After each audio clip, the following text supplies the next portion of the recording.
retrouve pour une nouvelle vidéo et il s'agit encore une fois d'une pile à lire pour le Disney Book Challenge qui est organisé par Charlène de Les Lectures Sucrées, dont je vous mettrai bien sûr la chaîne en barre d'infos avec la vidéo de présentation du challenge. Il a lieu du 1er au 30 juin. C'est la 3e édition si je ne me trompe pas. Alors des fois, elle a plusieurs fois, les années précédentes, bougé les dates parce que je sais que Charlène cherche un moment de l'année où il y a moins de challenges pour faire le sien. Et il se compose de 4 menus, avec donc une sous-catégorie par menu seulement, avec des thématiques autour de Disney. Et bien sûr que vous n'êtes pas obligé de mettre des livres de Disney. Cette année, Charlène a choisi d'ailleurs la thématique de Pixar, même plus précisément. Après, il y a 4 menus avec donc un livre, une sous-catégorie par menu, mais on peut mettre le nombre de livres qu'on veut. Cette année, j'ai décidé, puisqu'il y a 4 menus, que j'allais me mettre 2 livres par menu. Comme ça fait déjà 8 livres pour le mois de juin. Le premier menu, c'est Woody de Toy Story, avec en mot-clé western, espace, enfance et guerre. Alors, western, autant vous dire que j'ai rien trouvé dans ma pile à lire, ni dans mes e-books, ni dans mes e-books d'ailleurs. J'ai joué sur les mots-clés espace, enfance et guerre. Le premier que j'y ai mis, c'est donc Skyward T2 de Brandon Sanderson, qui se nomme Astrovise. Je regarde sur Booknote parce que je l'ai uniquement en e-book, je ne l'ai pas en papier physique, et qui est chez Le Livre de Poche. En tout cas, l'édition là que j'ai sous les yeux sur Booknote. Après, en format numérique, je ne sais pas si c'est Le Livre de Poche, mais si vous voulez le trouver, voilà. C'est un tome 2, donc je ne vais pas vous lire le résumé, hein, c'est sûr. Dans Skyward, on est en fait sur les mots-clés espace et guerre, tout à fait. Puisqu'en fait, on est avec des êtres humains qui ont, bien plus tard dans le futur, hein, et qui ont quitté la planète Terre pour trouver une nouvelle planète. Ils ont atterri avec leur vaisseau il y a longtemps, il y a déjà quelques générations, si je me rappelle bien. Je l'ai lu il y a 1 an ou moins en arrière, le tome 1. Et ils ont atterri sur une planète. Et en fait, les humains sont cachés à l'intérieur de la planète, pas dans la croûte, mais vous voyez comme s'il y avait des failles, des crevasses, ce genre de choses, comme le Grand Canyon, etc. Et donc, les êtres humains se cachent dans ces parties-là, sous la surface, entre guillemets. Et à la surface ne se trouve uniquement que tout ce qui est complexe militaire. Car oui, par contre, ils ont un sacré complexe militaire, avec bien sûr des avions militaires pour se protéger, etc. Il y a donc toute une formation et je crois qu'il y a aussi les champs, les paysans à la surface. On suit Spensa, qui est une jeune femme qui souhaite devenir pilote justement pour protéger la planète, protéger son peuple, car il y a un peuple d'extraterrestres qui régulièrement, pratiquement tous les jours, hein, presque, enfin en tout cas assez régulièrement, viennent à la surface de la planète essayer de tirer sur le complexe militaire, sur la planète, etc. Bref, il veut s'en prendre aux êtres humains. Ceux-ci ne comprennent pas, en tout cas c'est ce qu'on nous dit, ils ne comprennent pas pourquoi ces aliens veulent les détruire, mais voilà. Donc, il y a tout un centre d'armée avec une formation. C'est très technologique, c'est très science-fiction, hein. C'est-à-dire que Spensa, elle veut devenir pilote, comme son papa. Il était pilote. Et d'ailleurs, la dernière fois qu'elle l'a vu, elle était en train de parler avec lui quand il a été appelé par sa radio parce qu'un raid avait lieu et qu'il fallait qu'il vienne de toute urgence. Comme il était à la surface avec elle, ou très proche de la surface à ce moment-là, il est parti. C'est la dernière fois qu'elle l'a vu parce que son père a été tué par les humains. Car son père s'est retourné contre les humains. Tout d'un coup, il était en formation militaire, enfin en formation dans le ciel. Hein. Ils étaient en train de faire les pauses, les formations pour contrer les ennemis et soudainement il s'est retourné contre les siens, il s'est mis à mitrailler les siens. Donc les siens n'ont pas eu le choix que de le descendre, c'est le cas de le dire. Et depuis, le nom de famille de Spensa est mal vu, c'est des parias, c'est le traître, la race humaine, etc. Et Spensa, elle veut devenir pilote pour contrer ça, parce que c'était de toute façon ce qu'elle voulait faire dans sa vie, comme son papa, même quand elle était petite fille et qu'il était vivant, pour laver leur nom, et aussi, vous vous en doutez, parce qu'elle est sûre que ça ne peut pas être... voilà, elle était avec son père quelques minutes avant qu'il se fasse descendre, quelques minutes avant que son esprit soit enfin, qui se met à tirer sur son propre camp. Donc elle veut comprendre pourquoi, qu'est-ce qui s'est passé. Elle ne peut pas se dire que mon père était un traître à la race humaine, il a simplement tiré dans l'eau, voilà. Donc elle veut pour toutes ces raisons rentrer à l'école pour devenir pilote. Ils s'entraînent sur des écrans virtuels les premières fois, et enfin pendant toute la formation d'ailleurs, puis après à partir d'un certain moment ils vont dans le ciel mais ils se mettent en retrait. Après il se passe plein de choses, elle a toute une équipe d'autres étudiants avec elle, avec certains elles s'entendent bien, d'autres elles s'entendent moins bien. Il va se passer plein de choses, vous imaginez bien sûr qu'il y a des complots, et guerre et espace, ben ça rentre totalement puisqu'on est sur notre planète et on doit se protéger de ces extraterrestres qui cherchent à nous exterminer, on ne sait pas pourquoi. Le deuxième livre que j'ai mis, là aussi c'est une suite de saga, je me suis dit autant essayer d'avancer un petit peu les suites de saga. Et j'ai joué sur les mots enfance et j'ai mis Gardien des cités perdues, le tome 3 de Shannon Messenger, qui se nomme Le Grand Brasier et qui est paru chez Lumen. J'avais commencé les Gardiens des cités perdues en format papier, en brochet, les grandes versions, parce que les couvertures sont magnifiques. Je vais vous la montrer, elle est là sur la tablette.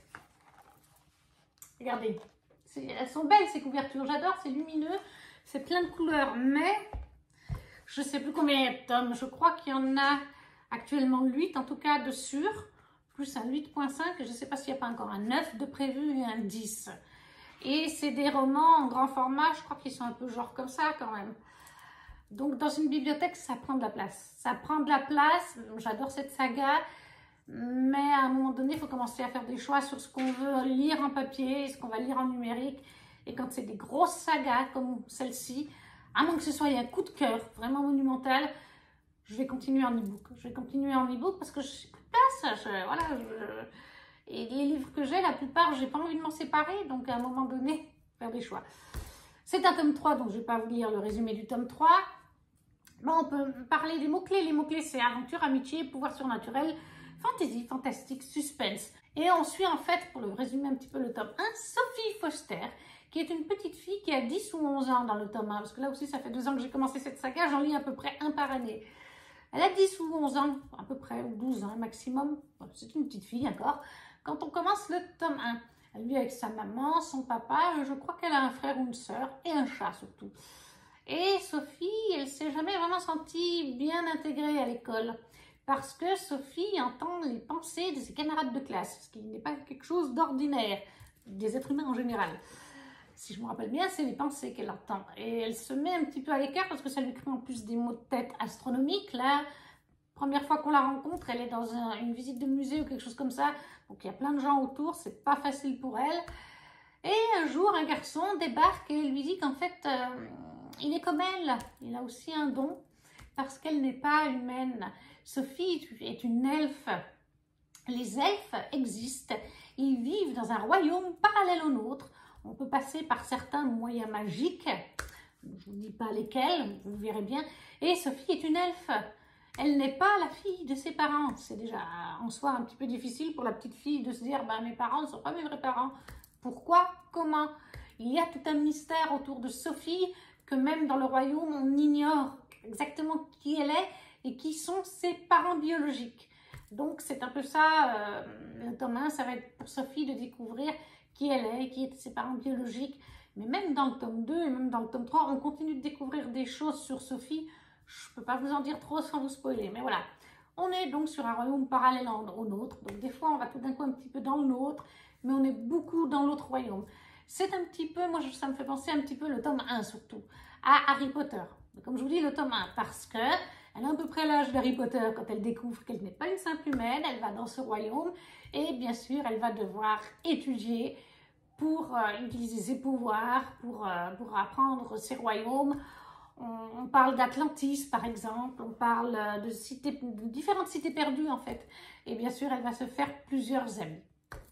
Donc ça, Les Gardiens des cités perdues, le tome 3 de Samantha Shannon chez Lumen. Pour Woody, avec aussi Skyward de Brandon Sanderson, le tome 2, le livre de poche. Pour le deuxième menu, il s'agit de Boo dans Monstres et compagnie. Et là, comme mot-clé, Charlène nous a mis monstre, amitié, nuit, rêve et cauchemar. J'ai un petit peu calé, puis après j'ai dit, j'ai une idée. Nuit, rêve et cauchemar, j'ai ce qu'il me faut. Semeuse de rêves de Oksana Hope chez Plume Blanche. C'est un livre qui n'est pas encore sorti. Je ne sais pas quand il sort, hein, mais clairement, ça ne doit pas être au mois de juin. Hein, je ne sais plus du tout quand il sort. Franchement, parce que les éditions Plume Blanche sortent un seul livre par année. Mais moi, si vous êtes habitué à ma chaîne, vous savez, j'ai pris le pack Plume Blanche qui sort en précommande vers le mois de septembre et qui est livré vers le mois d'octobre avec les 12 livres de l'année suivante. Donc là, on nous dit, dans les mots-clés, nous avons fantaisie, torture, onirisme et rêve. Donc, on est totalement sur les rêves et les cauchemars et l'onirisme. Simple bergère, Freya aspire à plus, bien plus. Par chance, elle est née avec un don incroyable. Elle peut matérialiser ses songes. Si ses parents n'en voient pas la moindre utilité, la jeune fille rêve d'aventure et d'une bien plus grande destinée. À Dromlik, le royaume voisin, une contrée toujours prospère, la mystérieuse matrice se meurt et avec elle l'avenir de tous ses habitants. Lorsque la route de Freya croise celle de Soren, un chevalier à la recherche de la Volva, la sorcière capable de trouver la nouvelle matrice, sa vie prend une étrange tournure. Donc voilà, d'après le résumé, on a bien compris, elle a un don sur le royaume des rêves. Donc on est sur les rêves, les cauchemars et la nuit, il n'y a pas de souci. Moi, il me fait très envie. Regardez la couverture, on dirait les cauchemars et les rêves avec des oiseaux. On dirait des phénix hein, quand on regarde comme ça quand même. Je ne sais pas si c'est le cas. Freya, ça fait très nordique hein, comme nom aussi. Donc je ne sais pas si on ne s'inspire pas un petit peu de mythologie nordique. Moi, il me fait très très envie aussi. De toute façon, tous les plumes blanches me font envie. Vous allez voir un certain nombre de plumes blanches là-dedans. Il y en a 2?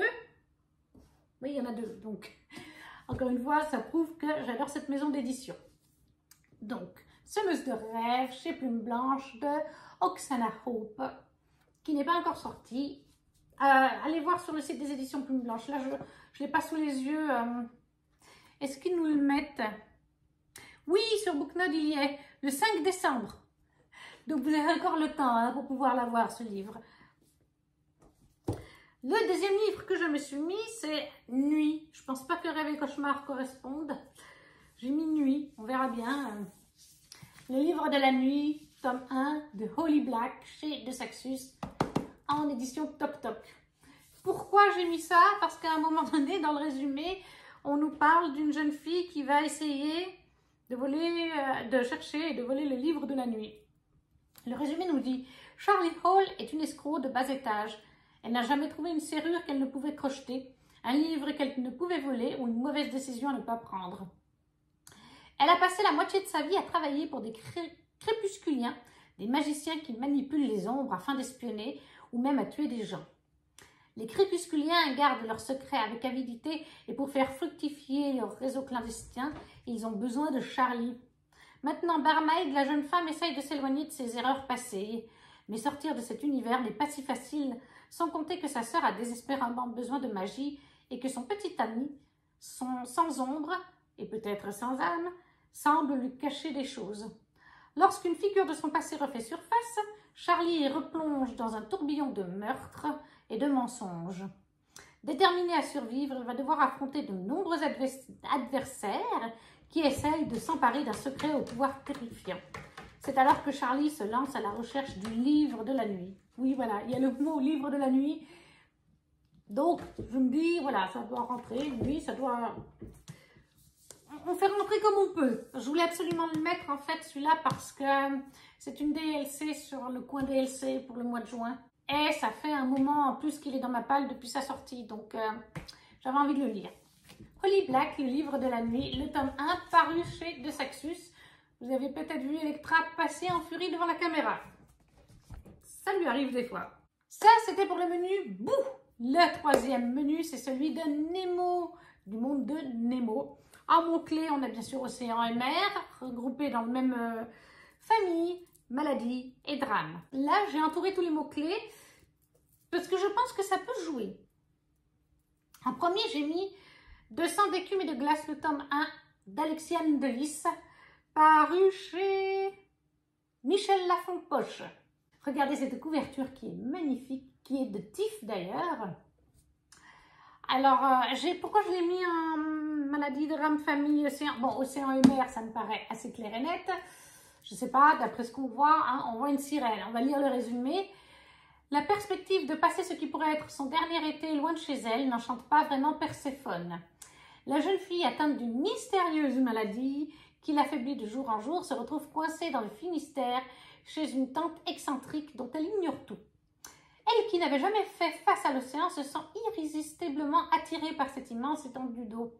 Mais l'océan regorge d'êtres mystiques, tous plus dangereux les uns que les autres. Et pire encore, il semble refermer des secrets qui pourraient bien remettre en question toute la vie de Penny. Jusqu'où êtes-vous prêt à aller pour découvrir qui vous êtes réellement? Ça me semble assez clair, d'après la couverture et le résumé, qu'on va avoir affaire à des sirènes. Il me semble que plusieurs personnes l'ont lu, dont Livrement Addict, solide Livrement Addict, et il me semble en effet qu'on est sur des sirènes, mais du Finistère, hein, c'est ça? Oui, voilà, le Finistère. Donc, parce qu'il y a aussi des mythes, hein, en France sur les sirènes, il n'y a pas que les mythes nordiques ou grecs, etc. Donc, déjà, mer et océan, ça rentre. On nous parle de maladies dans le résumé, même si j'ai bien une petite idée. On nous parle d'une tante, donc il y a quand même un lien de famille. Donc voilà, je pense qu'on est bien sur 3 des 4 mots-clés, 5 si on compte la mer, mais comme elle l'a regroupé, Charlène avec océan, ça en fait qu'un seul. Descend d'écume et de glace de Alexiane Delis, le tome 1 chez Michel Lafon Poche. Le deuxième livre que je me suis pris pour Nemo doit correspondre avec drame et maladie. Je pense que famille, ça peut rentrer dedans. Océan et mer, je ne pense pas, même si la couverture est clairement sous l'eau. À jamais de Fanny André, oui c'est cela, chez Plume Blanche, qui est, si je ne me trompe pas, un one-shot, mais un one-shot qui sortira dans quelques temps seulement, puisque, encore une fois, c'est une parution 2023, du pack 2023, et là j'ai... Ah non, j'allais dire j'ai une date de sortie, mais en fait il est déjà sorti une première fois apparemment, peut-être en auto-édité, ça je suis pas sûre, mais il est sorti en 2017. En tout cas cette année il sort chez Plume Blanche, mais il sort plus tard. Alors du coup comme il est déjà sorti peut-être, comme je vous dis, peut-être en auto-édité, e-book, je sais pas bien, du coup il me trouve la vieille date, mais il ressort cette année chez Plume Blanche. Par contre du coup j'ai pas la date là sous les yeux, mais vous allez sur le site des éditions Plume Blanche, vous voyez... Vous avez une section apparaître et vous verrez tout de suite. Dans À jamais, qu'est-ce qu'on nous dit? Chloé va mourir. Atteinte d'un cancer en phase terminale, elle compte profiter au maximum de chaque jour restant. Adehan est le dernier fils d'une famille d'humains immortels. Seulement pour vivre éternellement, il doit trouver son autre, avec un A majuscule, puis sacrifier la vie de ce dernier pour ne plus jamais craindre la mort. Chloé voudrait vivre, Adehan désire se laisser mourir. Je pense que niveau maladie, drame, on y est. Famille, je ne sais pas. Je pense qu'elle doit être entourée de sa famille, comme elle est en cancer phase terminale. Océan et mer, je ne pense pas. Bien qu'en même temps, la couverture, on est dans l'eau. Donc, on pourrait dire que ça joue. C'est vrai que ça m'a perturbée dès que j'ai vu la couverture, parce que je me suis dit, ils sont dans l'eau. Pourquoi? Est-ce qu'il y a un truc qui les lie à l'eau, finalement? On verra bien. J'espère juste qu'il ne sera pas trop triste, parce qu'on tourne clairement autour d'une personne malade. Voilà, je me dis que peut-être Adehan va la sauver et se sacrifier lui. Voilà, mais c'est ce que je crains. Et dans ce cas-là, ce sera triste quand même, c'est dramatique. C'est vrai qu'à ce niveau-là, déjà avant, j'ai toujours eu la phobie de la mort. Donc ce genre de récit avec des gens malades, etc., ça me faisait grincer les dents. Je ne vais pas le cacher que depuis la mort de ma maman, je n'ai pas vraiment le genre de livre que j'ai envie de lire en priorité. Mais il me fait envie. Et on me l'a mis dans le challenge 12 mois, 12 livres ou 12 amis, 12 livres. Quelqu'un me l'a mis. Je crois en fait, si je ne me trompe pas, que c'est Tiffany. Je ne veux pas écorcher son nom. Une autrice Plume Blanche qui me suit sur les réseaux sociaux, sur Instagram, et qui, quand j'ai demandé aux gens Instagram, proposez-moi des livres pour le 12 mois, 12 livres, 12 amis, 12 livres, eh bien, il me semble que c'est elle qui m'a proposé À jamais. Donc, le voilà. De toute façon, j'allais le lire. C'est juste que depuis que j'ai fait cette pile à lire, les choses ont un peu changé. Mais le voilà.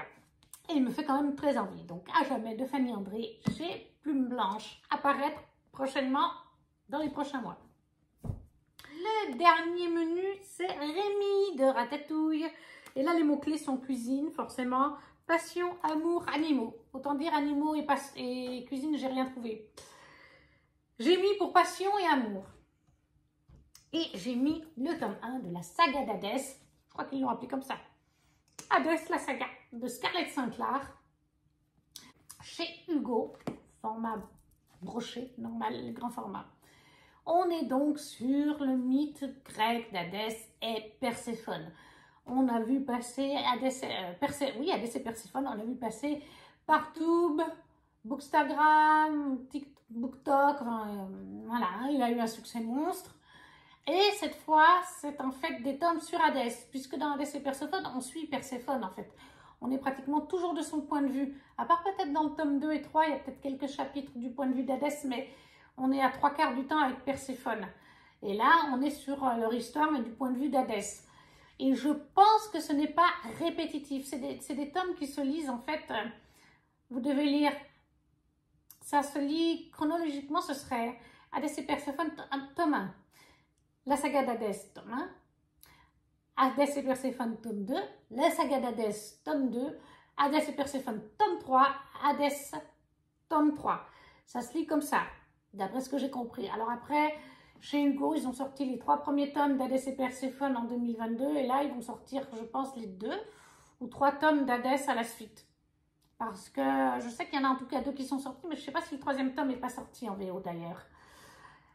Et de ce que j'ai lu dans les résumés, peut-être plus dans le tome 2, parce qu'il y a des gens qui se disent oui, mais est-ce que ça ne va pas être répétitif avec Hadès et Perséphone? Mais Hadès, c'est aussi le roi des enfers. Donc, il n'est pas tout le temps fourré avec Perséphone. Dans le tome 2 et dans le tome 3, il y a des moments où il est très peu présent. C'est surtout dans le tome 2, je crois. Il y a un moment où on ne le voit pas beaucoup par chapitre parce qu'il la laisse faire ses choix et parce que lui-même, il doit gérer les enfers. Et il me semble bien, je ne sais plus si c'est dans le résumé du tome 1 ou dans le résumé du tome 2, que justement, il y a toute une intrigue pour Hadès avec d'autres dieux de la mythologie où Perséphone n'est pas forcément dedans. Donc, on aura des éléments qu'on ne connaît pas vis-à-vis d'Hadès. Je ne vous fais pas un résumé, puisque c'est un dérivé, un spin-off de la saga Hadès et Perséphone. Puis on en a tellement entendu parler. De toute façon, Hadès et Perséphone, si on a été à l'école, on sait quand même que c'est des dieux de la mythologie grecque. On sait qui est Hadès, c'est le dieu des enfers. Il me fait de toute façon très envie. Ça, je me le suis payé pour mon anniversaire avec un bon Fnac, Fnac suisse. Comme je suis adhérente, j'avais un petit bon de 10 francs suisses. Alors bon, étant donné le prix adhérent, 27 francs suisses, j'ai quand même payé 17 francs suisses, avec un bon de réduction. Oui, ça en Suisse, ça vaut 27 francs suisses. Et étant donné que l'euro est à peu près au prix du franc suisse, ça vaut 27 €, ça, en Suisse. En prix adhérent, il est à 30 francs suisses, donc 30 € si on est non adhérent. Vive la Suisse. Donc, Hadès, la saga de Scarlett Sinclair, le tome 1, chez Hugo Roman. Et le dernier livre, qui est donc toujours dans le menu Rémi, toujours pour passion et amour, parce que j'en entends parler, mais depuis au moins 2 ans, par Nina Quill et l'autrice auto-éditée Charlie Faro, qui a une chaîne YouTube, je vous mettrai Twitch, YouTube, je vous mettrai les liens en barre d'infos de toute façon. Elles en parlent depuis donc 2 ans que je commence à les suivre et tout. Je n'entends parler que de ça. Non, pas que de ça, mais souvent.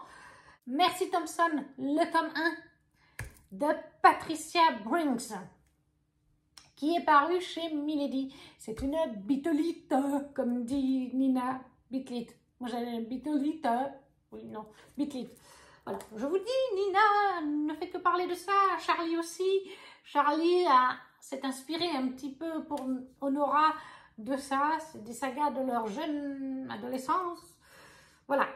Donc, ça ne peut que m'intriguer. Les mots-clés, c'est fantastique, Beatlite, magie, amour, triangle amoureux. Ça va moins me plaire. Créatures fantastiques. Et le résumé nous dit, les loups-garous peuvent être dangereux si vous vous mettez en travers de leur chemin. Ils ont un talent extraordinaire pour dissimuler leur véritable nature aux yeux des humains. Mais moi, je ne suis pas tout à fait humaine. En effet, Mercy Thompson n'est pas une fille des plus banales. Mécanicienne dans le Montana, c'est une dure à cuire qui n'hésite pas à mettre les mains dans le cambouis et à sortir les griffes quand le danger frappe à sa porte. Mais ce n'est pas tout. Son voisin très sexy est le chef de meute d'une bande de loups-garous. Le minibus qu'elle bricole en ce moment appartient à un vampire et la vieille dame très digne qui lui rend visite vient de jeter des sorts sur son garage. Au cœur de ce monde de créatures de la nuit, Merci se trouve mêlée à une délicate affaire de meurtre et d'enlèvement. Ça me fait un peu penser, enfin je pense, globalement, là j'ai lu le tome 1 en audio de Rebecca Keane. Alors bon, c'est une sorcière, je crois que là Merci n'est pas une sorcière, mais ça me fait un peu penser dans le contexte, voilà, on a des loups-garous, on a des sorcières, on a des vampires, de toute façon c'est tout ce que j'aime. Je ne vous l'ai pas mis, hein, je vous l'ai mis en petite icône parce que je vais le lire en e-book aussi, parce que je ne sais plus combien il y a de tomes, on va essayer de regarder. Voilà, série Merci Thompson, moi Booknote me dit qu'il y a 14 livres. Donc pareil, même si les Milady c'est des petits formats, autant vous dire que voilà, 14 livres pour une seule saga, c'est quand même énorme. Donc j'ai choisi de les lire en e-book. Et après, si c'est des sagas coup de cœur, après, oui, j'achète une fois que j'ai lu en e-book 2 ou 3 tomes. Mais pour l'instant, je pars plutôt sur les e-books parce que, encore une fois, je manque de place. Donc, Patricia Briggs, Merci Thompson, le tome 1 chez Milady. Pour le deuxième livre dans ma catégorie, Rémi. Et là aussi, c'est passion et amour parce que... Ah non! Qu'est-ce que je vous raconte? C'est animaux. Oui, j'ai fait passer ça sous animaux. Je ne l'ai pas entouré. Parce qu'il y a des loups-garous. C'est des animaux, techniquement. Voilà. Ça aurait pu aller sous monstres aussi, mais j'ai choisi de les mettre sous animaux. Et puis parce que j'avais envie de me lancer là-dedans, puisque les filles n'arrêtent pas d'en parler et que ça me donne envie. Donc voilà, notre petite pile à lire de 8 livres est terminée. Donc ça fait déjà 8 livres pour le mois de juin, plus les 2 autres LC sur le Discord DLC. Bon, il y en a même 3. Le livre de la nuit, il est aussi en LC, donc ça fait les 4 LC du mois, mais le livre de la nuit, il est donc là. Après, il y a une DLC, je ne sais pas si je la refais ou alors si je la fais en audio. Ça va être la Guilde des Ombres, tome 1.2. Donc, après, qu'est-ce qu'on a mis comme autre livre là pour... Ah, le Hugo Stardust relié qui est sorti là. La fille de la déesse de la lune, il y a aussi. Et l'autre, qu'est-ce que c'est? Le pire, c'est que c'est moi qui ai fait cette proposition, je crois. Le livre de la nuit, la déesse, la guilde des ombres et... Ah oui, le tome 3 de Serpentine d'Ave. C'est moi qui ai proposé aussi. Donc, ça fait déjà 8, 9, 10, 11 livres. Et je crois que c'est déjà pas mal. Hein, parce qu'en plus, il y a le prieuré de l'Oranger, partie 5. Donc oui, c'est déjà pas mal de livres. Et voilà, la vidéo est maintenant terminée. N'hésitez pas à me dire en commentaire si vous avez lu certains de ces livres, si vous font envie, si vous participez au challenge de Charlène et me mettre les livres que vous avez choisis pour cette pile à lire. Si vous ne savez pas quoi mettre, un petit emoji, n'importe lequel, ça fait toujours plaisir. Un petit like si vous n'êtes pas abonné, à vous abonner. Et nous, on se retrouve très vite pour une prochaine vidéo. Ciao, ciao!